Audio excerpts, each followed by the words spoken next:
Di dalam bahasa agama Islam dikatakan, barang siapa man arafa rabbahu, man arafa nafsahu, faqad arafa rabbah. Barang siapa mengenal dirinya, maka dia akan mengenal mengenai Tuhannya. Jika dia mengenal dirinya itu makhluk yang lemah, dia mengenal di sana ada Zat yang Maha Kuasa. Jika dia mengenal dirinya terbatas, maka dia akan mengenal bahwa Tuhan itu tidak terbatas.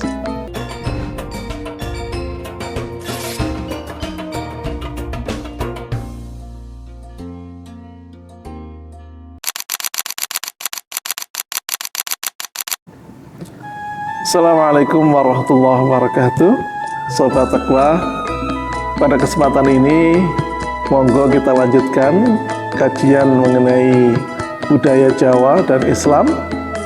Masih melanjutkan kisah Ucil dan Syekh Bahri, yang pada pertemuan yang lalu Syekh Bahri mengajarkan tentang hakikat dari makna atau perlambang telur, dan kemudian perlambang tentang bangau.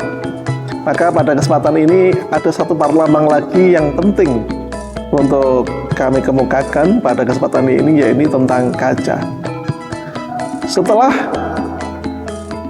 Syekh Bahri mengajarkan Ucil tentang makna telur dan makna bangau, ia mengajak Ucil dan muridnya Satpada untuk mengambil kaca dan lalu meletakkannya.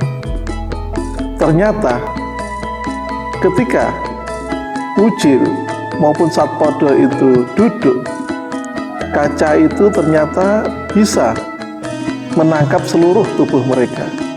Cermin itu ternyata cukup untuk menampung mereka. Lalu ketika keduanya diminta berdiri pun, ternyata cermin itu juga mampu menangkap wujud utuh dari Ucil maupun Satpada. Bahkan ketika mereka menjauh maupun mendekat, kaca itu masih cukup untuk menampung Ucil maupun Satpada. Sobat Takwa rahimahullah, perlambang kaca atau cermin ini perlambang yang luar biasa. Ada satu kisah bahwa seseorang ingin mencari hakikat kebijaksanaan tertinggi, sehingga dia berjalan menemui guru demi guru, orang demi orang. Pada akhirnya dia menemukan ada satu guru yang mengajarkan dia tentang buku kebajikan. Dan buku itu ketika dicari dan ditemukan serta dibuka, isinya adalah kaca atau cermin.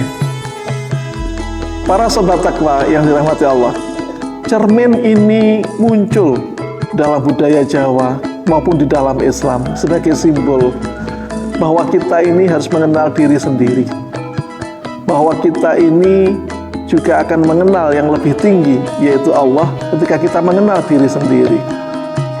Mengenal Allah tidak mungkin kita mengenal hakikatnya atau zatnya, melainkan dengan cara mencerminkan Allah di dalam diri sendiri.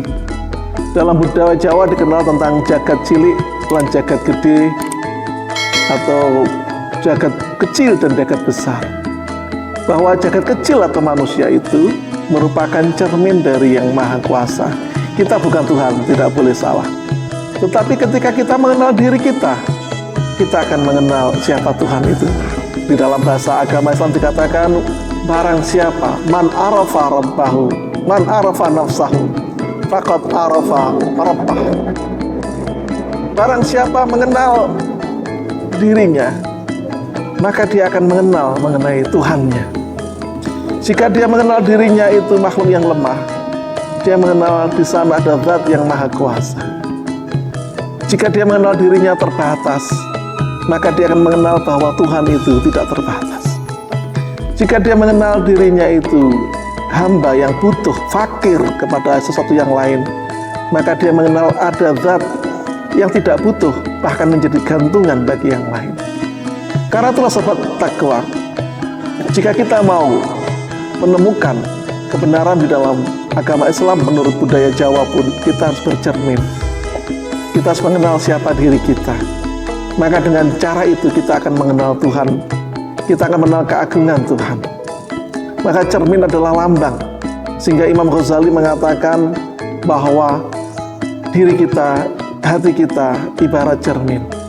Jika cermin itu dibersihkan, maka akan bisa memantulkan wujud-wujud yang lebih tinggi, pemahaman yang lebih tinggi. Namun jika cermin itu kotor, jika cermin itu tidak dibersihkan, maka dia tidak akan mampu mencerminkan keagungan, mencerminkan hal yang besar, mencerminkan wujud atau hakikat yang lebih tinggi. Demikian Sobat Takwa, sekilas mengenai ajaran dari Suluk Wucil. Terima kasih. Assalamualaikum warahmatullahi wabarakatuh.